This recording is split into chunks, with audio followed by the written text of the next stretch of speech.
Let me just briefly talk about the export of liquefied natural gas. I know it's controversial, and I know there are a lot of different sides to it. My understanding is that a permit has been issued and there's a facility being built in Louisiana for the purpose of doing that. I know the chemical industry, for example, very much opposed to it. But would some of you just make a brief comment on what you think about it? I mean, do you think this is something we should be looking at? When you think about the impact it would have on our trade deficit, too, that's good. But Dr. Yergin, I know you mentioned it briefly. Just give me your views on that.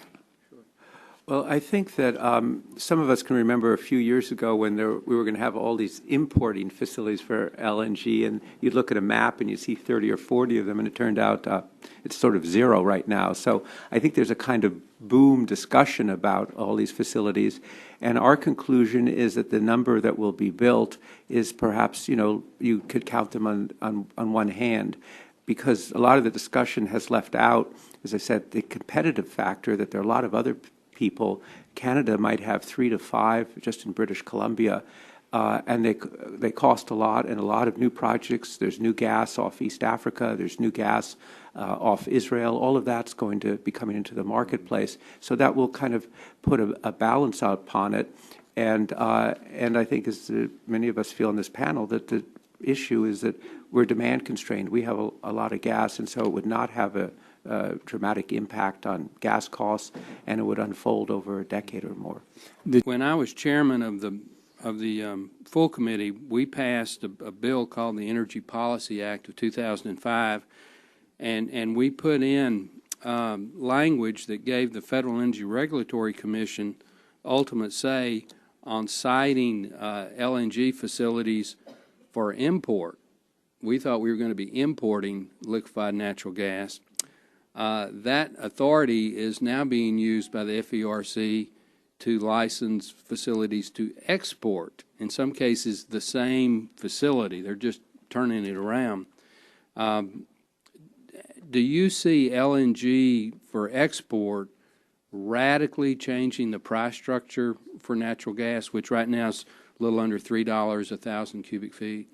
No, we don't see LNG exports as having a major impact on price.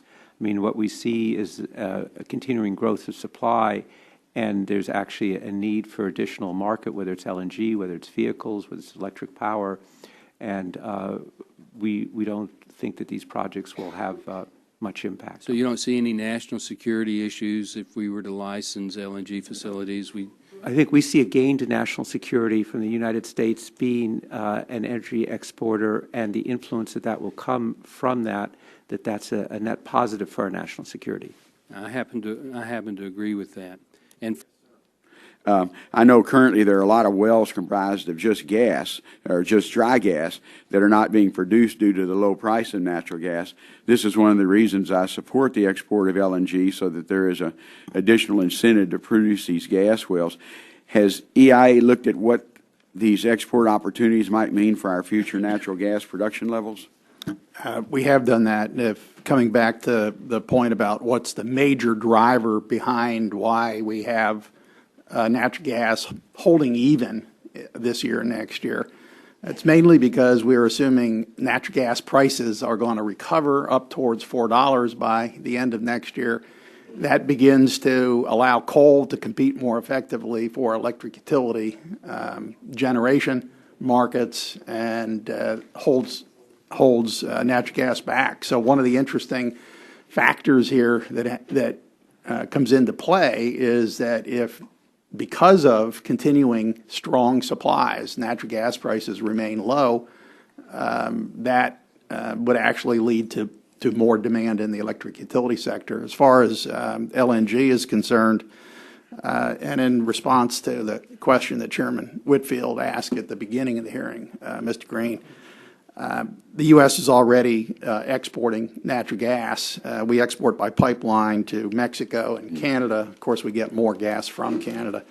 In the reference case that we examined for the annual energy outlook, EIA has LNG exports from the lower 48 states and Alaska rising towards about 5% of domestic output over the period out to 2040. Well, I actually have two issues, I guess, on that. One, I represent an area that's heavy in chemical industry who's concerned about the rise in natural gas prices, but I also know that when I drive through South Texas and I see so much flaring of the dry gas because we don't either have the capacity or the infrastructure or the customers for it, it's just such a waste of our utilization of natural gas. And so if we could sell it to someone for $15 an MCF, I wouldn't mind doing that. So, but I think the chairman had mentioned the first natural gas facility, the first LNG export facility, is in South Louisiana. I've actually toured that facility, Cheniere's facility in South Louisiana, and that was originally built to be an import facility because we didn't think we had the reserves that we needed for natural gas, and then eventually because of the technology, the advancements that brought all these shale plays online, now the actual opposite has happened, where we have so much that in many cases they're not even drilling in areas where they have leases because all of a sudden we found these resources that we didn't really know we could access just a few years ago. And so they spent billions of dollars to retrofit and shift that from an import facility to an export facility, allowing us to create more American jobs and to continue to advance that new technology, which has really helped start a revolution, as I think a number of you talked about in your testimony. And I want to I'll just finish with Dr. Yergin. This whole debate on slowing down or not exporting natural gas I find pretty problematic, as natural gas is just a basic commodity product, just like corn or beans or pork or anything else. And that it has to be priced on the world market, and we have to get it. You mentioned in your comment that there's a need for additional markets. Why did you say that, and what do you mean by that? Well, because we've seen, has been described by my colleagues in this panel, this growth of this technology has opened up a huge amount of new supply, and right now, there's a lot of supply that can't get to market, and you see activity going down. So really if there's no price signal, then all these jobs for location discovery and recovery would be gone because Right. there's no price signal to continue to. Yeah, what's happened is, of course, a lot of it's flipped into looking for either oil or for gas that's rich with liquids.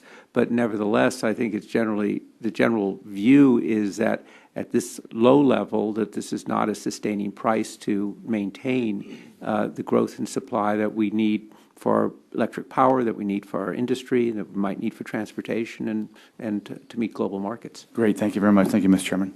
Yes. At this time. Mr. Yergin, there are those who say that we shouldn't export liquefied natural gas because in some way by doing so we will promote the production of more natural gas and therefore contribute to global warming. But what you're saying is that is absurd, because if we don't do it, Australia or Canada or some other country will export liquefied natural gas. Is that a fair statement? Yeah, I think people will fill the market and fill the need, and in fact are racing ahead to do that. Now, as they race ahead, it's fair to say that if it's a $5 billion or $10 billion project to create one of these export terminals, those are a heck of a lot of jobs that will be sacrificed because of an absurd premise. Again, is that a fair statement? The absurd premise is that being that if we don't export liquefied natural gas, then then natural gas will not be mined. Right. Well, I think in fact, if you take a country like China, which, as Adam Szyminski pointed out, is very heavily oriented towards coal and wants to reduce its use of coal and use more natural gas to produce electricity to reduce pollution. They'll look in one direction or another, and if we're sending natural gas, we would be contributing to their reducing their pollution. So if we can create those jobs, we will simultaneously improve our economy, but decrease carbon release worldwide potentially. Yeah, I think what's happening now is... okay, I'm going to let you hold that. Okay. Mr. Yergin, back to you. When you were at the World Economic Summit, you're right. If we don't send energy to Japan, their economy will tank. That's on my mind when I go around to the exporters in Louisiana. I say, what do you need to create more American jobs? they say more robust markets to export to. Right now, Japan and Europe are in the doldrums. We need those economies to do better so we can create more American jobs. So is it fair to say, let me ask, at the World Economic Summit, what is the prognosis for the Japanese economy as an example if they cannot replace their nuclear capability with some reasonable?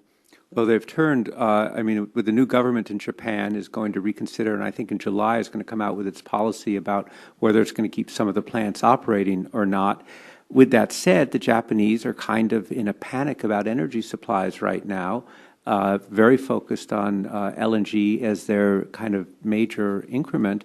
And I think the point you say, a Japanese economy that's a weak economy is part of a global economy and contributes to global weakness. So we're pretty interdependent with them. That's why I said they're a close ally, and if they do well, we do better. It is in our self-interest to make sure that they have adequate energy supply.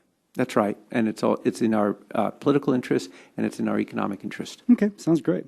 Another example of how U.S. energy supply can strengthen our relationships with important countries is India. They have the world's largest democracy, and they're in a pretty unreliable neighborhood. They got Pakistan to the west, China to the north, Bangladesh to the east. I had lunch with the Indian Consul General in Houston a couple weeks ago. We spoke for 20 minutes about India getting U.S. compressed LNG, export natural gas to India. Right now they've got a big problem. They have no pipelines. Because they're neighbors, they can't have overland pipelines. So all of their energy supply has to come in the form of oil and gas, has to come either via train or via boat, mostly boat. They want to be our partner. And so my question for you, Dr. Yergin, in your view, how can our energy resource base reshape our foreign policy objectives? What countries should we develop or strengthen our ties with? And how can we pressure rogue states without relying on military intervention? Well, that's a big question. I think that first we are seeing, as we've been describing, a rebalancing of global oil that's occurring, and that we'll see the Western Hemisphere largely self-sufficient in years to come, and more of the oil from the Middle East going to the Far East. So I think that's kind of one of the fundamental changes.